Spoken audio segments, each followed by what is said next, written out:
about the Messi thing?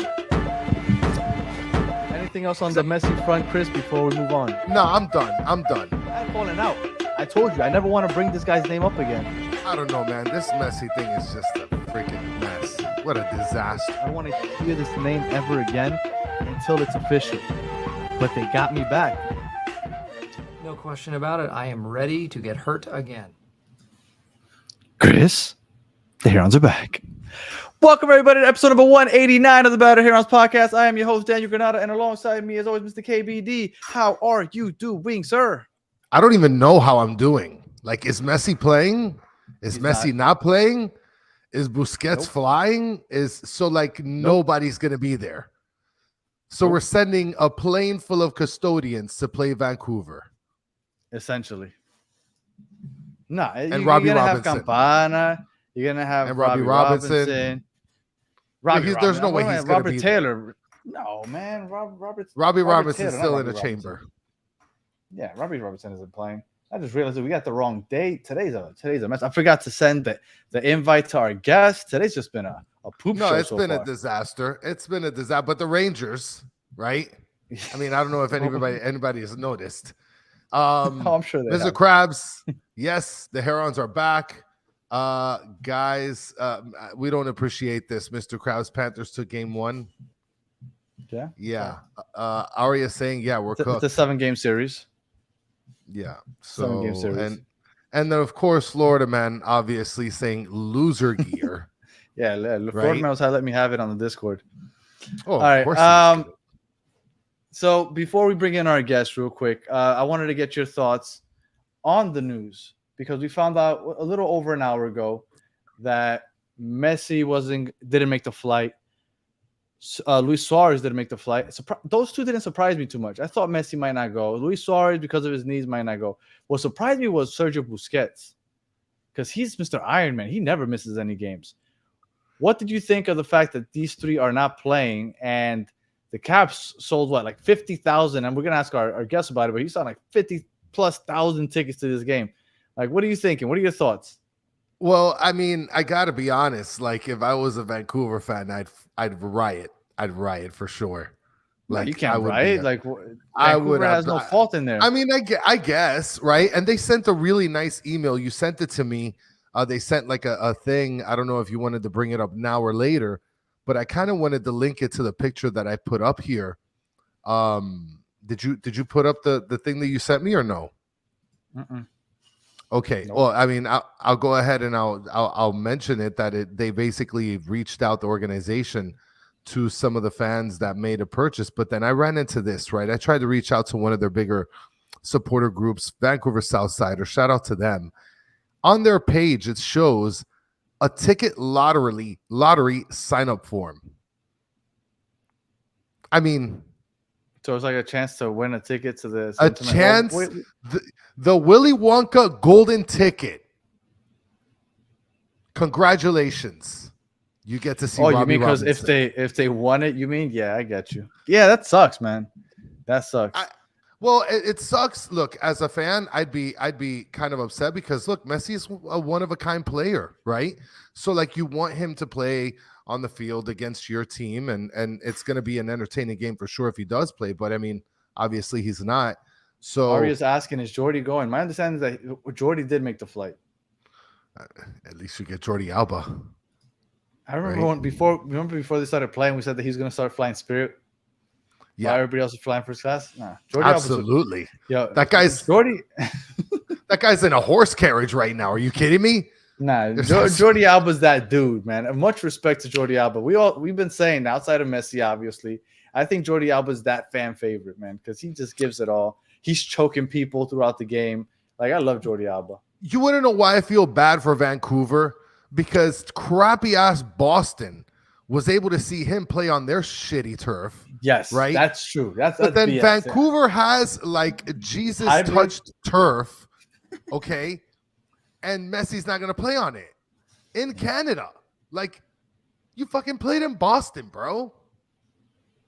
Yeah. So I'd be furious. I'd be furious. Could it be because it's a short turnaround before the Atlanta game on Wednesday? I mean, could be. I know that there was a video, and we're gonna get, and I know everybody's here for the preview, so we're gonna get to our guest right now. But they had that training, but which, by the way, Inter Miami show did a whole thing on it because Mike actually went. He said it was a shit show. If you want to hear more about it, we weren't there, so I don't know.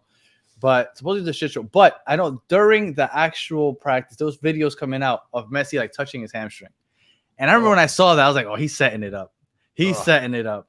Like he's not hurting, but he's like, he knows all the cameras are on him, and as soon as he does that, we're like, ooh.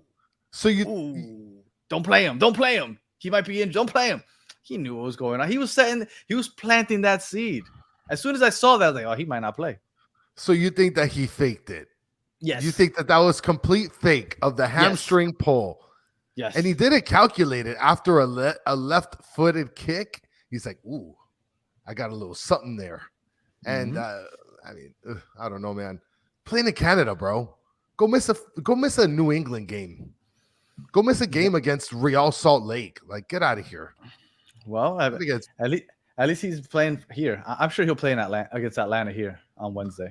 I'm sure he will. I mean, he'll have enough time to recover. Right?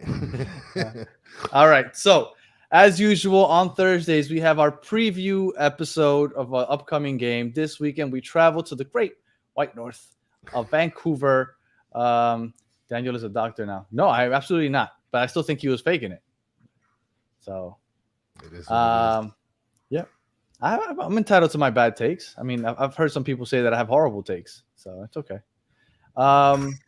So, we're traveling to Vancouver. It's like a 1,000,000-hour flight. Maybe that's why he didn't want to go. He didn't want to get on the plane for that long. But we're going to go up there. Vancouver right now is looking pretty solid. They are 7th in the West. They have 19 points, 5 wins, 4 draws, 4 losses. And we do have a special guest, Mr. Samuel Rowan from the Third Sub podcast. Let me get Mr. Samuel up here now. There you are. What's going on, Sam?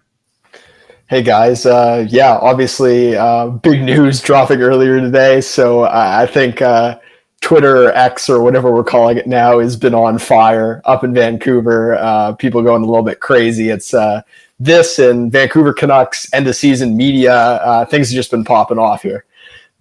Oh, I bet it must be huge news over there because I'm sure that this was a really hyped game over the last week or two. Well, really, even it's something that's underlined the whole start of the season because the Whitecaps sold what was essentially like a Messi 4-pack. So it was the home opener, their 50th anniversary match, which happened against Austin. I guess that was 3 weeks ago now.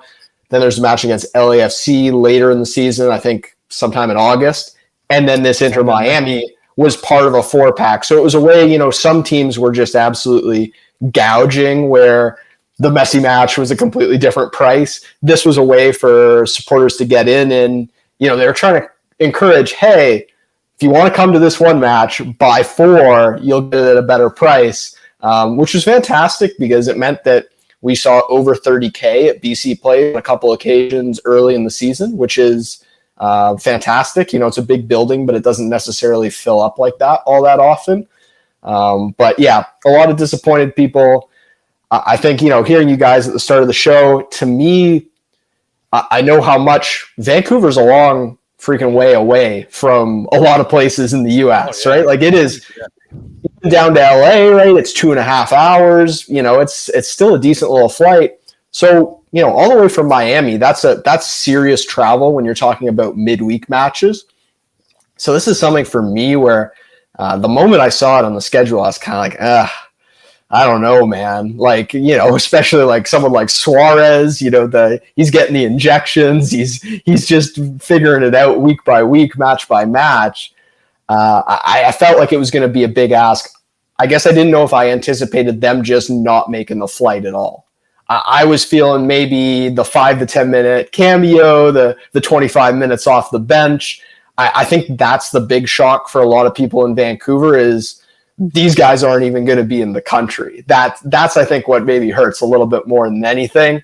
I feel like there was always some fear of, how much are we really going to see these guys play? But it was it's definitely disappointing that there's going to be none of that content at all. I'm sure, Jordi Alba is going to do what he can to be entertaining and to give the fans what they want. But it's going to obviously fall a little bit flat in that sense. But hopefully the 50,000+ get behind the Vancouver Whitecaps. I think in terms of the matchup itself, it's obviously a big chance for the Whitecaps to seize what they have and maybe walk away with 3 points. Well, I got to be honest. I love the charisma you have saying, well, at least Jordi Alba is going to do something. Listen, it's not Messi. And we learned that the hard way, Danny and I, because we give tons of credit to people like Jordi Alba and Busquets, and we get slammed basically like, well, Messi breathes our air too, right? So, like, I get it, It's Jordi Alba. It's going to be a good game. I think it's still going to be a good game. I respect Vancouver big time. No, Danny? Yeah, well, Vancouver, this is a big game for Vancouver because we have one game in hand and they're 3 points shy of third place in the West. So Vancouver's in the thick of things. So they need this probably more than we do. I take that back because we want to get as many points as possible before Messi leaves us for a month. So we thought that these next 3 games were must wins. And I guess Inter Miami doesn't feel the same way because first of all, Inter Miami hasn't said a word about it to my knowledge. Chris, I don't know if you've heard anything. I mean, I don't know if they're like driving a bus with those guys up to Canada or something. Right. I don't know, so they haven't announced anything. I know Michelle Kaufman came out and confirmed everything. I think Vancouver was the one that came out and jumped in front of everything. I'm surprised. I'm surprised that Busquets isn't playing. Honestly, that's my biggest surprise because Suarez, I get it. I'm the whole turf and all that other stuff. What kind of pitch do they play on turf? Yeah, it's turf. They've replaced it a couple times. I mean, it's in theory a very good surface in terms of impact and things like that. They also play Canadian football, like NFL, but CFL up there. Yeah. So it's supposed to be in theory at least not too bad for impact and that ligament stuff, because obviously that's a huge concern with those guys, cutting, and especially you're talking some big bodies up there as well that put a lot of force into that turf. So I don't think that the surface in itself is the issue. Again, I think it's just, when you're doing 5.5 hour flights and you've got midweek matches, I kind of get it, to be honest. It's literally the furthest flight I think that in the MLS exists. Because Miami, I know you said that it's far for us. It's also far whenever we travel because we're like in the very bottom of the United States here in Miami. So to travel anywhere is a pretty far flight for us also. So I think this is literally the longest travel for any two teams when they play each other. All right. So when it comes to Vancouver so far this season, they've looked good. You got what's his name? Gould. Ryan Gauld, yeah. Gould. You got Gould and you got White. How's Vancouver been looking so far this season? So I guess it's been a tale of two halves so far, because at one point, if you talked 3-4 weeks ago, the Whitecaps were topping the West. They were right up there with Miami, and I think at one point were first in terms of points per game. Now, obviously, Miami had 2 matches in hand at that, or Vancouver had 2 matches in hand on Miami because Miami had played that opener. Vancouver actually had a bye in week 1, so they were. Oh, you were the bye the first week? Exactly, yeah. So got off to a really good start, and especially the road form was tremendous. I mean, it was maybe a couple layup matches, but the Whitecaps played FC Dallas. They played San Jose early. Those are 2 teams that have not been great in the West so far. So they got off to a really hot start. Everything was just kind of working. The defensive structure was solid. They were scoring a bunch in transition, which is kind of the Whitecaps' bread and butter. They're not going to do 60% possession and just like tiki-taka you to death. It's more you try to get things going and you leave a space in behind and there's a turnover and then the Whitecaps pounce. That's kind of the way they play. And when Gauld and White are at their best up front, it would be something like you win a ball in the midfield. You hit it to Brian White up front, who's really good in hold-up play. He lays it off to Ryan Gauld, and then you have guys running into space, and all of a sudden it's a cutback and it's in the back of your net. That's kind of the way the Whitecaps play. which is our weakness. Exactly. Now, the problem is when a team plays a low block, like we've seen it in Seattle a couple times, or Seattle and Brian Schmetzer, they just sit there and they're kind of like, okay, do whatever you want. Like, see if you can break us down. That's where the Whitecaps struggle. Unless the other team gives them something to attack, I think the Whitecaps struggle to just, provide real threat on their own. Despite the fact they have talented players, I think it's a bit of a tactical thing where they're not super advanced or detailed in terms of, those kind of possession patterns, the passing. And I saw someone in the comments was saying, they have Fafa Pico. I think that was a big thing early in the season, is Fafa was, looking awesome. Like for a guy that's over the age of 30, he still moves really, really fluid. He's got pace. He's got really good quality on the ball. But he pulled up, I think it was in that anniversary match against Austin, I think it's 3 weeks ago now, with back spasms, and Fafa's just not been quite the same since. And I think that's hurt the Whitecaps in the front three because they haven't had Fafa at that top level. Teams can just focus in on White and Gold, and they don't have to worry about too much else. So Fafa is coming back up to health, back up to full fitness, so that can certainly help. But the Whitecaps are going to have to, certainly against teams that are willing to sit in that low block, they have to find a way to break it down. Now, it'll be interesting to see how Miami sets up in this one. Without a couple of those star players, do they switch things up at all tactically? Are they pragmatic, or do they do what Miami's been doing so far this season, which is just kind of, we're gonna outscore you 6-3. Into Miami, Data plays the possession game even when Messi's not playing. If Busquets isn't playing, like, he's gonna try to win that way. He's gonna try to build up the back, even though when we're being pressed, we can't build up the back. Now, from what you're saying, you don't press high; you play more of a mid block. Yeah. But if you're playing the counter, we play such a high line that we constantly get caught flat-footed, especially with the lack of pace we have. And Freire, which was one of our best defenders, our center back, he's out for the year.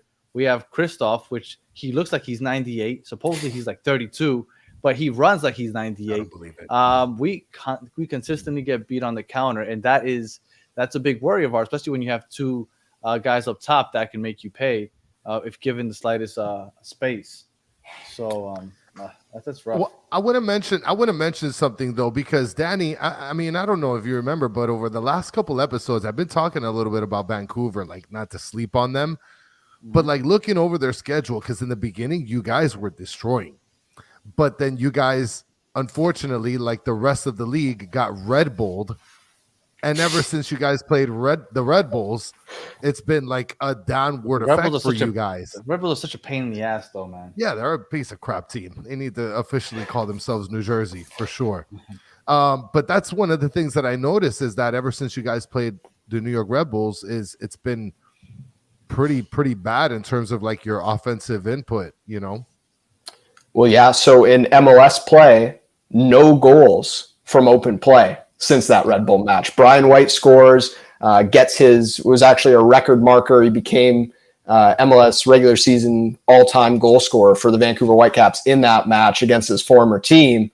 Yeah. But since then, that was in the first half, no goals from open play.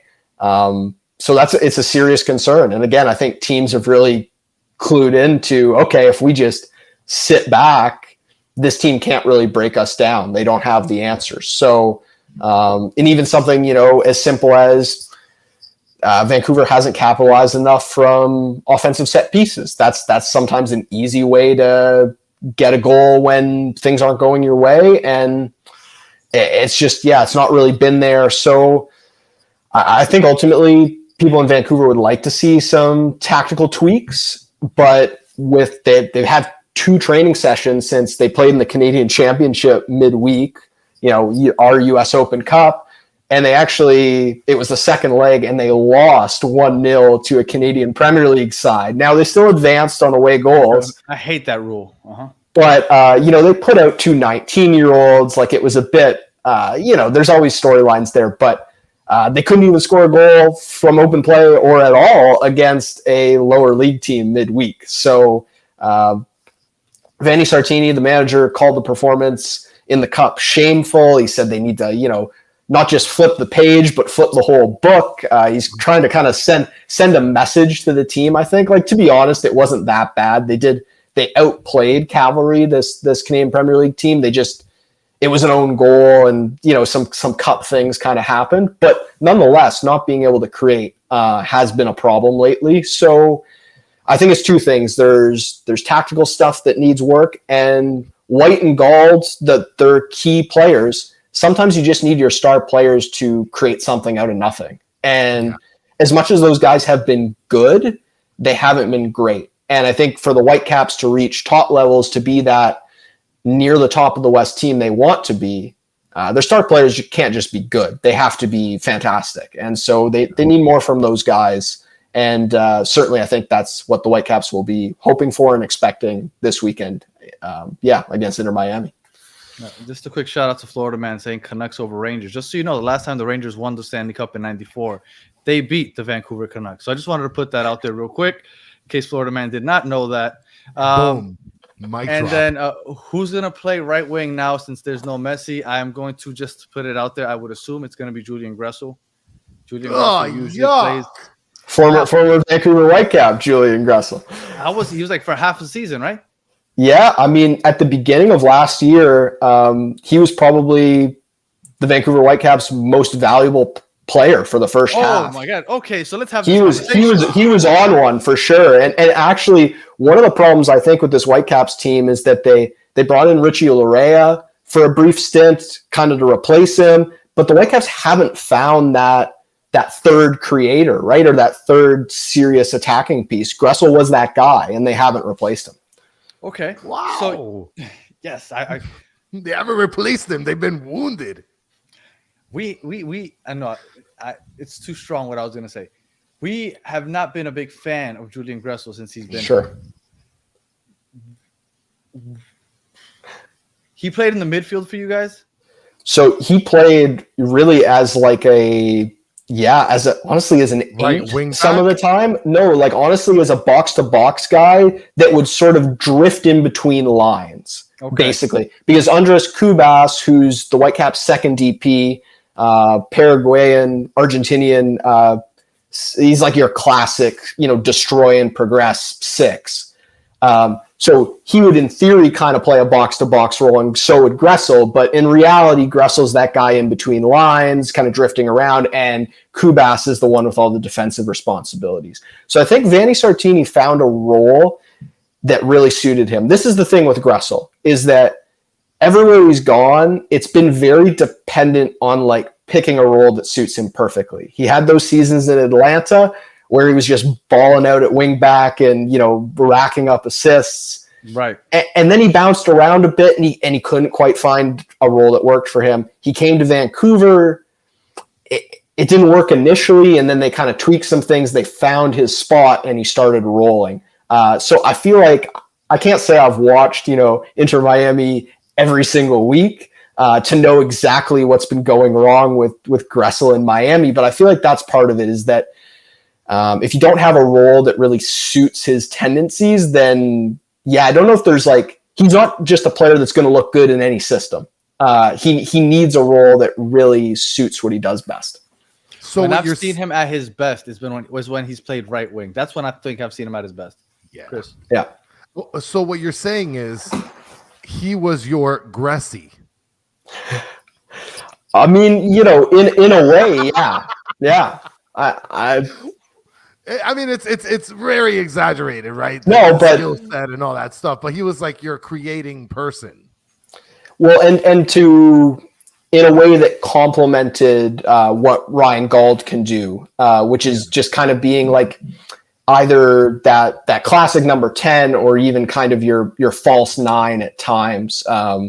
Was just could just drift into those wide areas, and obviously has tremendous ability in terms of service, and can hit a long shot as well. Or no one likes to take more speculative volleys than Julian Gressel. Like Julian Gressel sees it sitting at chest height, and he just wants to smash it, which was always fun to watch. I mean, why is everybody hating on me, Danny? That was a really good one. It really wasn't. I'm really surprised at everything you said about Julian Gressel, because I'm very I've seen surprised. the complete opposite this year.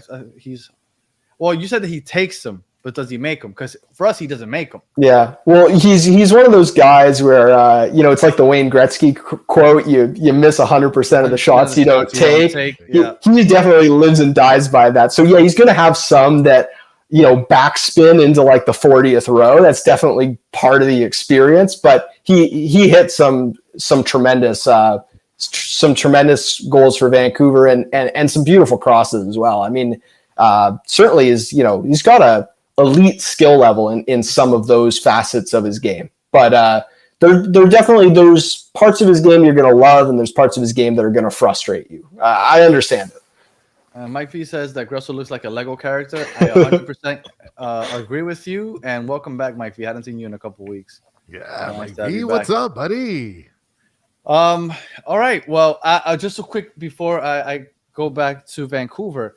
A lot of people are asking about Gressel and who's going to play right wing. You know what I do think is going to happen? Now that Sam has told us, do you mind I call you Sam? Now that Sam's told us that the weakness is when teams play the low block, bet money that Tata comes out with 5 in the back. Oh, that's going to be terrible. That's going to be We awful. have played absolutely horrible every time we come out with 5 in the back, and 100% he's going to do it. Because Freire, our starting center back, out for the year. Got Christoph. We have nobody creating in the middle because Busquets and Messi are gone. So he's going to want to create up the sidelines with Alba and with Wagon. Yeah. Gressel up top, 100%. 100%. We get ready. There's going to be 5 in the back. So don't be surprised when you see that sheet come out. And by the way, for us in the East Coast, it's a 10:30 start on Saturday. We're still going to have a post game. But yes, 10:30 start for those of you. But yes, I have a feeling 5 in the back. So at least Vancouver is going to be able to see Noah Allen. Yes, more than likely. It would probably be Jordi Alba, Noah Allen, Christoph, Thomas Aviles, and Wagon. 100%. That's what I'm feeling. And shout out everybody's to saying, please no. Yeah, and shout out to Lucas. What's going on, Lucas? Guys, check out his videos that he does at the stadium. They're great. Yes. The only person putting out those videos from the supporters section. Yeah, it's amazing. Really cool. And just one quick one from Lucas. I know. All right. So this is the first time that Inter Miami ever visits Vancouver. So first time we have you on. We usually ask this question whenever we have a team on for the first time. Are there any traditions in your stadium or with the supporters groups? What are the supporter groups like? Okay, what could you tell us about Vancouver? Because the first time we ever play you guys, honestly, I never really hear about Vancouver. So, yeah, I think Vancouver has an interesting, at least in terms of MLS history. They're sort of they're that person that's third wheeling on a date, right? Because you've got in the Canadian rivalries, do you live in a cabin in the woods? Well, so I live up in Whistler, so that's why it looks a little cabin-like at the moment. Okay. Hold on. So now that we have that, right? I mean, now that you brought that up, now we're just gonna open up the whole can right now, Danny. Before you answer that question, Sam, I've held on to these messages. Alejandro's asking, "Did you build that house?" I definitely did not build this house, but yeah. And then Hammy is asking if you've seen Bigfoot already. Yeah, we got bears in the backyard this time of year, so it's not Bigfoot, but that's pretty standard up here. That's wild. All right, so I'm sorry. So we interrupted you. Go ahead. What were you saying about the? So we were talking about supporters culture, sort of like the environment around soccer in Vancouver, right? So I was saying they're kind of the classic third wheel because you've got CF Montreal and TFC. There's that like classic Canadian rivalry. The Whitecaps have that with the Canadian teams, but it's kind of a secondary thing. Then you have Cascadia, and obviously there is a history and a big rivalry with Portland, and the same with Seattle, but Portland and Seattle have a bigger rivalry with each other than they do with the Whitecaps. So at least in the MLS era, I think that's part of what goes on is this feeling of who is like our true rival, and what's kind of like our tradition. I think Cascadia, the Whitecaps, certainly when they're a good team, have integrated themselves into that. And you guys mentioned the Southsiders right off the top. That is, I think, kind of like the North Star in terms of supporters groups. They've been around since the pre-MLS days when the Whitecaps played in the USL out at Swangard and Burnaby. So there's a rich tradition there. And despite the fact the Whitecaps have only been around for a little more than 10 years in MLS, there's 50 years of footballing tradition and 50 years of Whitecaps teams here in Vancouver. So there is a good history there.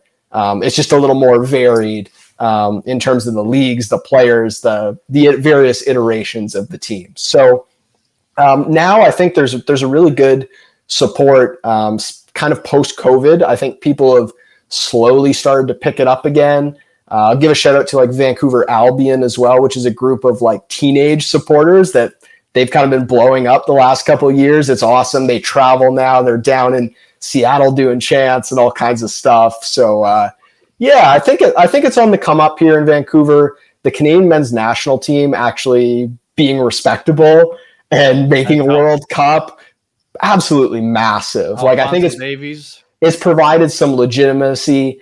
I guess the last thing I would say is that something just to know about Vancouver in general, and I don't know, I feel like it's probably not super dissimilar in Miami, is that we are, for better or worse, a bit of like a fair weather sports culture. Like when teams are popping off, everyone's riding that bandwagon. But when the teams are mediocre, people are doing other things. They're very Miami. They're biking, they're down at the beach, they're off skiing, they're going to a movie. That's kind of the way it goes. So I think in the off times when the team's struggling, people do kind of disappear a little bit, which it's not necessarily that there are a group of core diehards, don't get me wrong, but I think there's also a massive group of the fan base that kind of drifts in and out over the course of time. So the team being better, developing those rivalries, having those supporter groups, I think it's going the right way, but those are some of the things I guess to kind of know about what goes on here in terms of the footballing culture.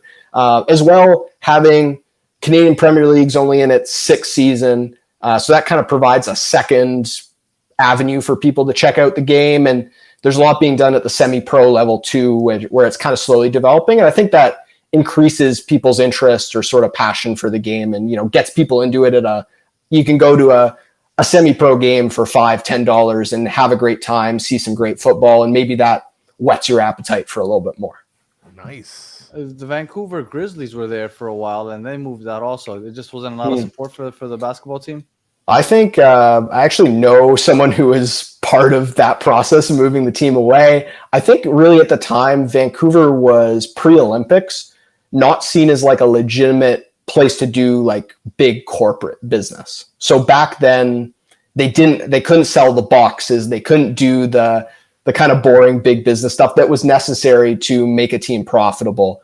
I think post Olympics that's gone away because Vancouver's seen now is like this international destination, whether it's for travel or for business. A lot of movies. Yeah, it's in Hollywood North. Also like the Asian market here, whether it's people coming to live or just people doing business, has blown up massively. So I think it's in a much different place now than it was, back when the Grizzlies were around. This was like a small town kind of masquerading as a big city. Now it is truly an international city. So things have changed a lot. And as far as you guys had are there Reeves any as a first big round country draft pick, like Big Country Reeves, like come on.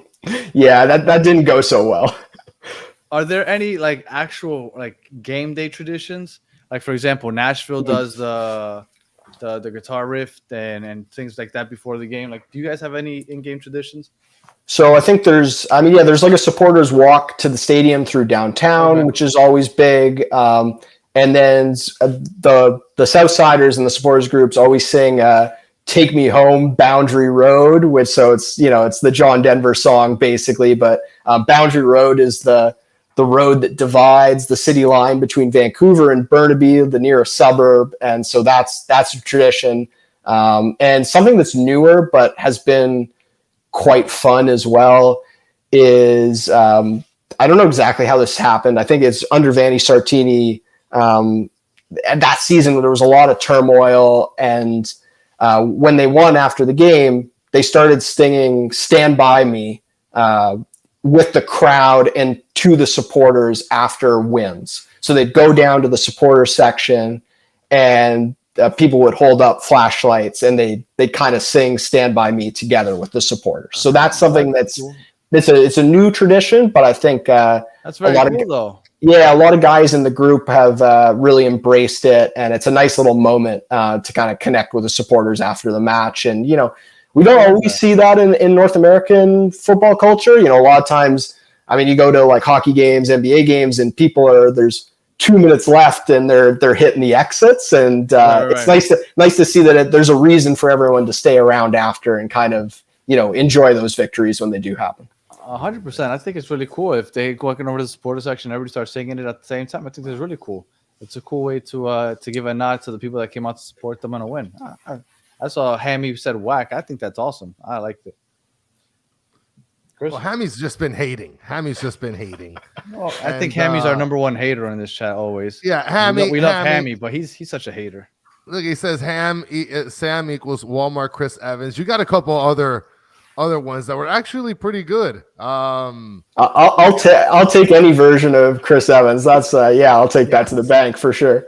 Yes, Chris Evans. Yes, and I mean Danny loves Chris Evans because he represented Captain America in the Marvel comics or in the Marvel movies. So back to the game. If you were going to tell us what your biggest weakness is on the Vancouver, I'm about to say Canucks, on the Whitecaps, what is the biggest weakness for Vancouver?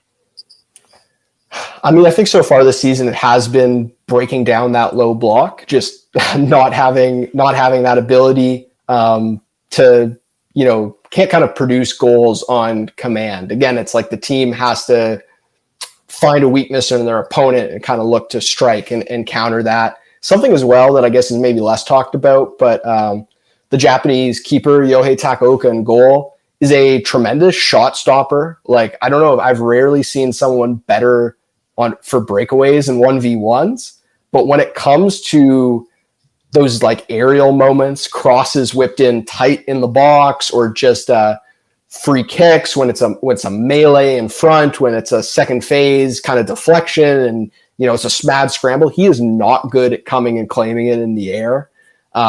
So I think that is an area where, set pieces, corners, defensively, or just crosses into the box from those wide areas from opponents, if they're hit in right over top of the keeper, that's somewhere where this team has struggled as well. With that, the 3-4-3 system that the Whitecaps play, especially defensively, they don't give up a lot through the middle of the park. They'll give you those wide areas. You can hit in those crosses. Those are kind of the defensive weaknesses moments that they're willing to live with. That's kind of, if you have to give something away, that's what they're going to give away. I don't know if it's obviously it would have been different if Messi was playing, and then, he can probably create through the middle of the park, whether you want him to or not. But I think without some of those key players, I don't know how much the Whitecaps will really give Miami in terms of like that high possession buildup. But as you were mentioning, if they go 5 at the back, if they can get running in those channels and wide areas and then hit in crosses right over top of Takaoka, I can see that being a platform for Miami to maybe have some success. Well, Miami's going to be hoping that Campana. Yeah, and Campana's finally going to get rolling. Look, everybody says that Gressel, if nothing else, he is one of the best crossers still in the MLS. So if he's crossing from the right, you have Jordi Alba giving you those long crosses from the left. We have an opportunity with Campana in the middle. Hopefully he's got some confidence going there in the park. And the beauty about Messi, you brought it up, if Messi played, he could probably create, is that Messi, even without the ball, opens up space for other people to run into spaces, because he brings so much attention to him that it opens up spaces for Robert Taylor and other people to run in behind. But with that said, your defense, like you said, doesn't give up a lot. And I was looking into it. You guys have the least amount of fouls in the league. Like, you guys are disciplined. You are disciplined. You don't give up a lot of goals. So it's definitely not going to be an easy game. You guys have, and it's by far the least amount of. Oh no, I'm sorry. You are the second least. Columbus has the least, and then it's Vancouver. My fault. But yes, disciplined team. Don't foul often. I think you have the least amount of yellow cards also. Like you guys are a disciplined team. We're gonna have a hard time scoring on you guys. I think certainly a lot of improvements have been made from last season, because actually it's funny that Vancouver last year, White and Gold were rolling, especially in the second half. Vancouver would score in bunches, but then they'd give away a couple cheap goals and it would end up being a 2-2 draw. We kind of looked at it on our podcast. There were probably 7, 8, 9 matches where the Whitecaps gave away points where they shouldn't have, and they ended up finishing 6th in the West. They could have easily been 3rd or 4th had they managed those moments a little bit better. So I think a big focus this season was tightening up that defensive structure. And as you said, not conceding many fouls. Overall, the defensive record's been pretty good. And I think that's because they're kind of allowing low danger chances and minimizing those high danger chances. It's really, honestly, the moments that have been poor at the back end for Vancouver have been goalkeeping moments, or like just individual errors that aren't really system problems, just kind of defenders at the back having a bit of a bad moment. So yeah, I think it could be challenging for Miami. The one thing I will say is that Vancouver's home form so far this season has not been great. It's been very mixed. I think they're 2-2-2, which really is, given how much MLS is like a win at home and survive on the road type league. Right. Yeah. That's not really good enough if the Whitecaps want to be near the top of the table in the West come the end of the season. So they've been carried a little bit by their road form. They're going to need to sharpen things up at home. So I think there's pressure now, especially without the big guns for Miami. Expectations are high. It's like, you better get 3 points now, is how the supporters are kind of treating this one. And for those of you in the chat that are asking about Messi, Messi's not playing, Busquets is not playing, Suarez is not playing. Chris? Yeah, I mean, that's it. And expect a Kristoff hat trick.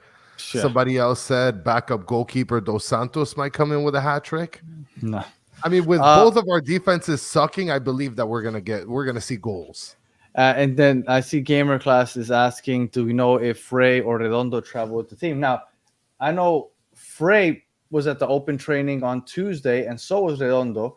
Does that mean that they traveled and they're possibly going to play? I have absolutely no idea, but I do know that they were practicing on Tuesday, so maybe. Now, this is a question that I ask all of our guests when we're previewing a show.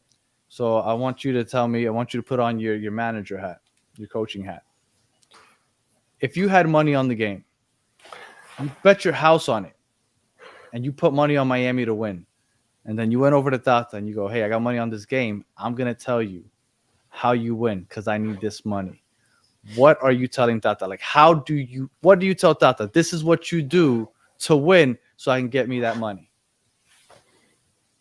First of all, I think I love the way that question is phrased. That's a really good way of thinking about it. Kind of life on the line. What do you need to do to break down the Vancouver Whitecaps? I guess it's kind of what I alluded to. I feel like, given who Miami is going to play and given Vancouver's tendencies, I know maybe, it sounds like I saw a couple comments in the chats like Miami doesn't create in those wide areas, right? That's a weakness and that they maybe don't think that's a path to success. But I think if you can get into those spaces, Vancouver's wide players in the 4 in the middle of the park, they love to get forward. And sometimes backtracking can be a little bit optional. And then that's a lot of work for those wide center backs in the back 3. So get into those spaces in behind, hit in crosses over Takaoka. I mean, I don't really know in terms of like the striking power up front. Are there a couple guys that could be like good aerial threats in the box to get on the end of crosses? Campana, that's about it. Campana. So I think then it's like hitting as many balls to him as you possibly can right in front of the keeper, challenge Vancouver in that area. And, and Vancouver struggled to score at the moment. So hope that continues. Get a goal early, sit back in that structure and say, okay, Vancouver, what can you do? I feel like that's probably the pathway to success. If it becomes like a wide open track meet, without those star players from Miami, I do actually probably rate Vancouver's ability to punish Miami if they can get on the counter and find those spaces. So yeah, score that goal early, and then sit back in your structure. And I feel like that would probably be the platform for success. Well, Miami always gives up the goal first, so you don't have to worry about that. We like to play from behind. It's just without Messi, I don't know how that's going to work for us. Yeah, fair enough. Mr. Krabs says, Danny, we both do we look look weird without weird? hats on. Is that do we look weird? I mean, Stancy is saying that you look fine without a cap, but I need to cover it up. I need to go look for my sombrero now. I just got a fresh haircut and I got to cover it up already, Stancy. Jeez. But you don't get a haircut. You just cut your hair completely off. I don't cut it off. I get a one at the top and I get a Might as skin well, fade. might as well just save you $40 and just I don't take got a to razor do all to that it. hair stuff. I don't need to do all that. What are we doing? I don't know. I think Sam You guys can has pull the that greatest off. set of I'll hair. leave you. No, Sam has an incredible head of hair. Are you kidding me? This kid, he's the next Campapi for our team. That's the Canadian Campapi right there. He is the Canadian right. Campapi. I think we've come to the point of the predictions. So, Sam, well, I guess we'll start with you. Saturday, 10:30 Eastern. We'll be here at 12:30 a.m. to do the post game. When we're here, what are we talking about?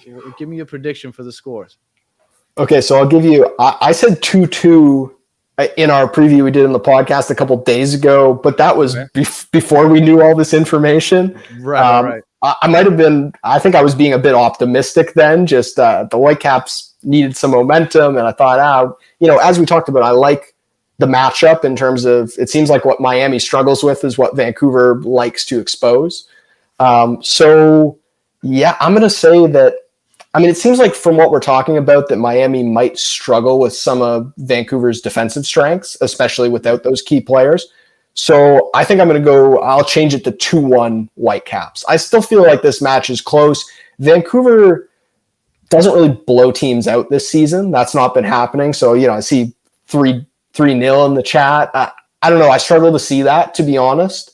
But I think Vancouver can get a couple and maybe Miami just comes up a little bit short in terms of ideas offensively, and they're not able to score enough to get a result.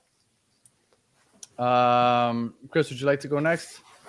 Yeah, sure. But before I do, I just want to mention Mike V. I see that you didn't watch our last video. I went out a lot on my decorations last week, but because I watched the Better Marlins podcast earlier and Branton made me feel like crap with his awesome wall, I decided to rebel and take off all the stuff that I had on this side. So yes, Branton did go have watch a the last beautiful setup. Yeah, oh my Branton goodness, had it's a freaking nice amazing. Yeah. Without Messi, this is going to be a different game, Danny. This is going to be a different game. And we've only won one game without him this year. Yeah, so I think that we could still win. Vancouver is no team to play against, like in terms of thinking that they're not going to put goals up. I do think that it's going to be a game where it's going to be like 3-2. But they don't score a lot. Vancouver, although they're good, they don't score a ton. Listen, I was looking at their schedule, dude. I'm telling you, before the Red Bulls, they scored 2 against the Sounders. They scored 4 against Toronto. They scored 3 against Portland.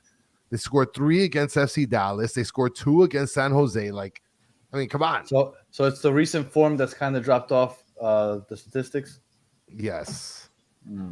I mean, there's people that are saying here, Danny, Skrilla saying 2-0, Miami clean sheet.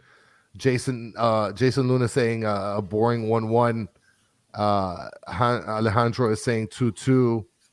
So Hoffmat is saying 0-0. Rambo is saying 4-0.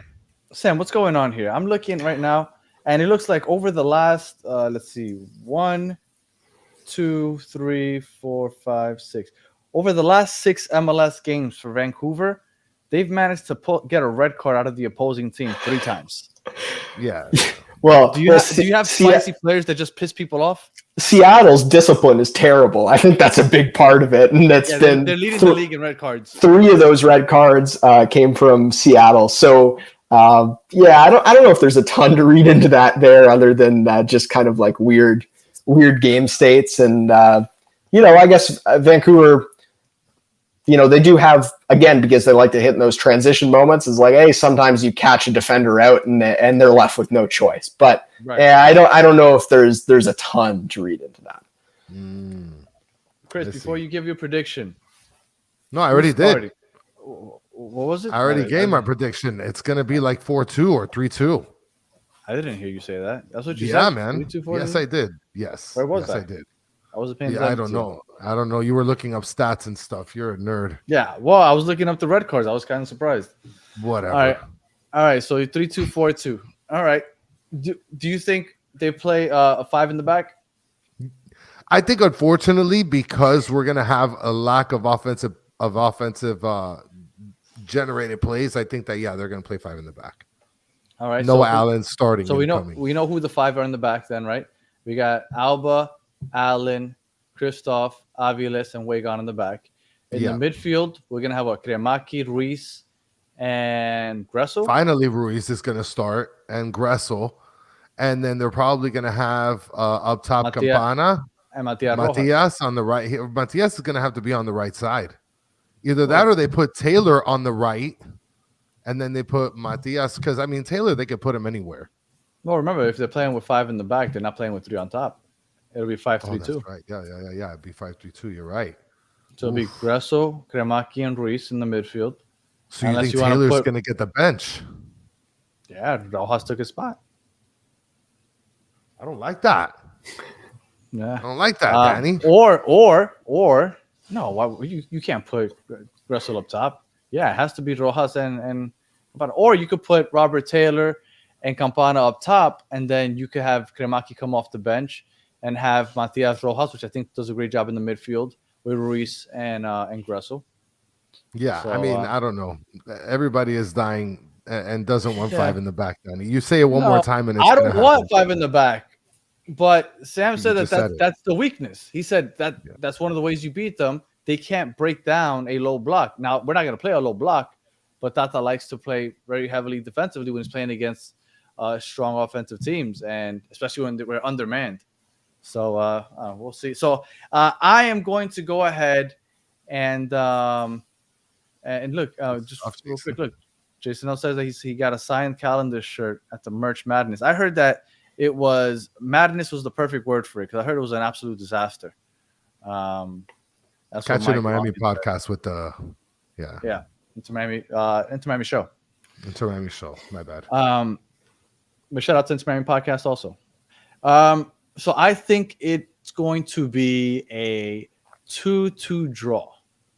I think Campana gets a brace. I think Campana, but you know what? I think we get that 2-2 draw, and I think we come out of that game feeling pretty good. You get a point on the road. Campana gets a brace, so you feel good that he's finally rolling right in time for Copa America when Messi's going to be leaving. Mm-hmm. I think we look solid. I think our defense gives up a couple transition goals like we're accustomed to. And Shadow Wolf is an idiot. He said Panther sweep. You're crazy.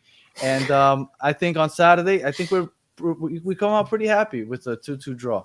So if we can get out there with a point, I'm happy. If we could get out of there with a point, I think it's great, especially without Messi, without Busquets, and without Suarez. I think that's a win all in itself. Oh, and what's the weather like up there, Sam? Because I figured it's end of May. Here, literally, it was 98 this past weekend. It's gonna be 98 again on Saturday. Like, what's the weather like up there? Because we're literally 98 degrees Fahrenheit. Remember, Danny, they work with Celsius. I think. You're right. Okay. Yeah. So BC Place is it's a retractable roof. So if the weather's not fantastic, then it will be closed. So that's something to keep in mind. In terms of temp, I'm gonna try to do it on the fly. I mean, it's been like mid 40s, low 50s, something like that. So it's been pretty cool. But like things can vary here, where it can. It can go down to low 40s, but it could be 75, 80 degrees as well on a really nice day. Well, at this time of year, it wouldn't probably, go crazy high until the middle of the summer. Probably July and then into August. Yeah. in general. I mean, so we don't get a lot of like 100+ days. That doesn't happen super often. Does the sun come out a lot? Is it like England where like they don't get the sun?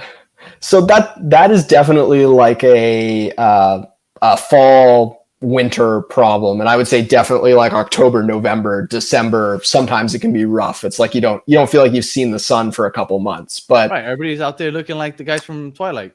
Yeah, but in the spring, you'll get weeks where it's like, oh, this is really nice, and then maybe it goes back to rain for a bit. But yeah, it's really that, those dark times before Christmas where, as you said, yeah, people looking like the characters from Twilight a little bit.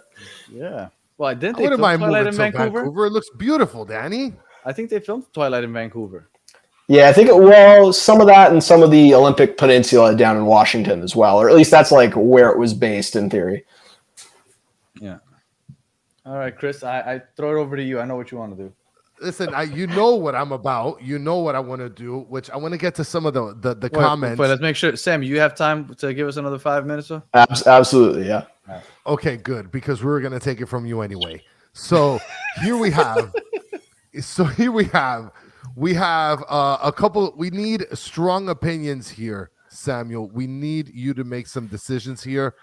There's a sandwich on the screen, and you need to make a choice on how you cut your sandwich. Yeah. You have a diagonal cut sandwich and a vertically cut sandwich. How do you cut your sandwiches? Yeah, if I'm dealing with like square bread, I think I'm doing the diagonal. Oh God, we're already starting.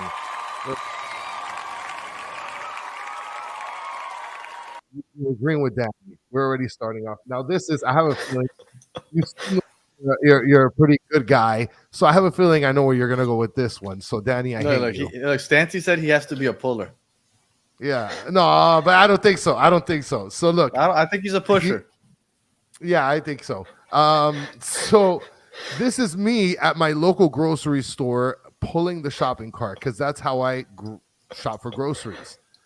But there's clowns out here that do this. So are you a pusher or a puller? Yeah, this couldn't be an easier answer. I am a pusher of the shopping cart. Oh, my goodness. I had a feeling he was going to go the right way on that one, Danny. I can't. Because he looks like a normal human being. Yes. He seems like a normal guy. So, but before I bring up the last one, wait. Are you a pusher of carts or are you a basket guy? If I can get away with the basket, I'm only taking the cart if I really need the cart. Yeah, he looks like a super basket guy. You look like you carry baskets in the grocery store, Sam. So now Mitch brought up earlier, Whistler is where Dexter Morgan moved away to, which Dexter is one of the best shows of all time. I just got a message from one of my good friends saying that they're going to be doing the prequel. How about that? So now Mitch also asked a question, and guys, if you have any questions for Samuel, ask him really quickly before I get to my last foolish question. Mitch says, have you ever seen an orca in the wild? It's on my bucket list. Yeah, only from like a considerable distance. So we have ferries that take us to like Vancouver Island or some of the smaller islands, and so I have seen one in the distance from a ferry. But people that go out and do like sea kayaking and stuff like that see them like super, super close, and by all accounts, it is incredible. So yeah, if you have the opportunity, I would definitely recommend. That's really cool. Bring up that comment again. Danny, Will, what do you mean? Are you talking about my shopping cart deal? Yeah, you. It was Joker that said it. You literally pull your cart like a homeless person. That's what you do. And then Ace asked, "Is Samuel a rude Canadian?" You don't seem like one, but not at all.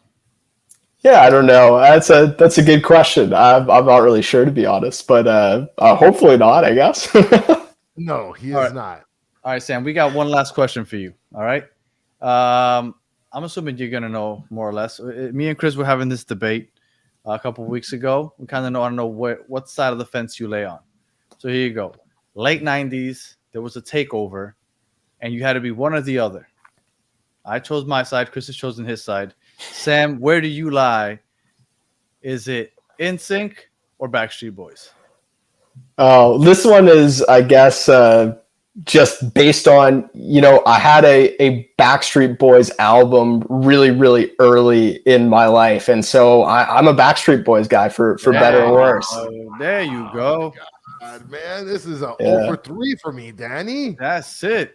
I mean, you're. I told you, people don't pick NSYNC; they pick Justin Timberlake. Will had a good question here. Do you have a favorite Canadian wrestler, and why is it Bret Hart?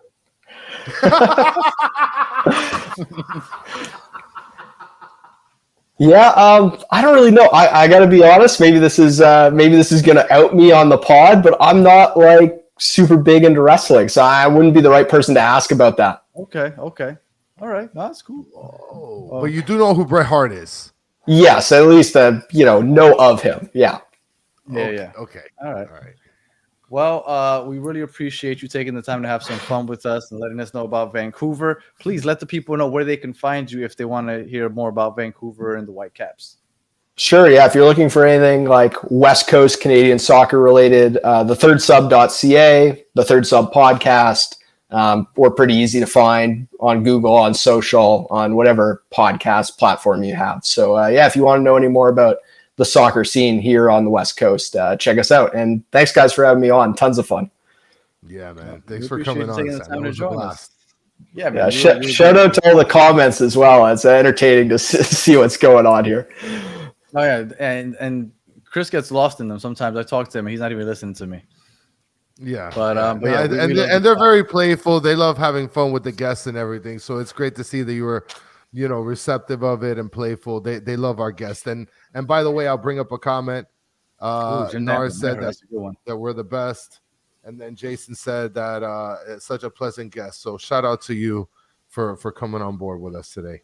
Sam was a great guest. Nancy also. Look, everybody, great guests. Unfortunately, we don't play the Whitecaps often enough. But maybe we can figure out how to get you. You never back know. On. You might be a part of a round table just talking MLS talk. You never know. Or MLS Cup final, maybe. Oh, that too. You never know. I don't know if Messi think big. Out there. I don't know if Messi will make the trip out there, but all right. And Florida Man had to kill it here at the end with the Let's Go Panthers. Chris, any final words before we right out of here? No, that's it. Yeah, Erwin, best guest ever. Awesome. It was a blast. We're going to be seeing a really late game on Saturday, guys. Don't forget that we're going to be on for the post-game show. So hang out with us at 12:30. 12:30-ish. We'll be catching up with you guys Sunday morning. Yes, Sunday morning. All right. So we appreciate you guys as always. And I saw somebody who Bret Hart, the original black and pink. So that's always a shout out. No, I don't have we used to have a Bret Hart figure somewhere around here. All right. If you are listening on audio, we appreciate you listening all the way to the end. Please leave us 5 stars, comment, review, all that other good stuff. If you're watching on YouTube, thank you for watching all the way to the end. Please like, subscribe, share, tell your friends. And as always, for those of you in the chat, we appreciate you guys hanging out with us for the last hour. As always, you guys are the best part of the show. If you haven't already, please just smash that like button. Help us out. As always, you guys, like I said, are the best part of the show. And we will be back on Saturday night / Sunday morning post-game show, hopefully talking about a win. Even if it's a draw, I'm happy. Give us Kampapi, brace, and we'll see. And if it's a loss, then I know that the chat will be popping because everybody loves to complain. So but either way, we'll be here for it all. So we appreciate you guys. And until the next one, have a good